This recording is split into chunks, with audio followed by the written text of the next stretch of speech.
మరి మొన్న వరదలు వచ్చినప్పుడు మూసి గేట్లు ఒకేసారి తెరిచి ఉద్దేశపూర్వకంగా ప్రజల ఇండ్లు మునిగిపోవాలి, రోడ్లు మునిగిపోవాలని ఈ ఉద్దేశపూర్వకంగా గేట్లు ఎత్తి ముంపు గురి చేసిన విషయం ప్రభుత్వం దృష్టికి వచ్చిందా? ఎందుకంటే పైన ఎంత వర్షం పడుతుంది, ఫ్లడ్ ఎంత ఉందో చూసుకొని ముందే గేట్లు కొద్ది కొద్దిగా ఎత్తితే స్లోగా గ్రాడ్యువల్ గా ఫ్లడ్ బయటకు పోతుంది.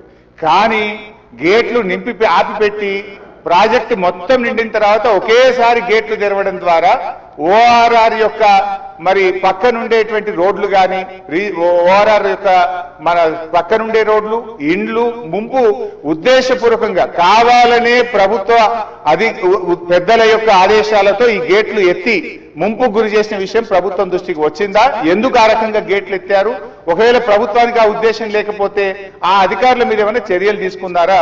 సూటిగా సమాధానం చెప్పాలని చెప్పి నేను కోరుతా ఉన్నా అధ్యక్ష. చివరిగా నేను చెప్పేది, మీరు పేదవాళ్ళ ఇండ్లకి రాకండి. మూసి సుందరీకరణ పేరిట పేదల ఇండ్లు కూలగొడితే బీఆర్ఎస్ పార్టీ సీరియస్ గా వ్యతిరేకిస్తుంది. అవసరమైతే బుల్డోజర్లకు అడ్డంగా పడుకోనైనా అడ్డుకుంటామని గతంలో చెప్పాం. ఖాళీ స్థలాలు ఉన్నాయి, మీరు ఖాళీ స్థలాల్లో దాన్ని డెవలప్ చేయండి. మూసీలోకి గోదావరి నీళ్లు తెండి, మురికి నీరు లేకుండా చూడండి. కానీ మూసీ పేరిట పేదల ఇండ్లు కూలిస్తే మాత్రం బీఆర్ఎస్ పార్టీ ఎంత మాత్రం ఒప్పుకోదని మీ ద్వారా ప్రభుత్వాన్ని తెలియజేస్తున్నాం.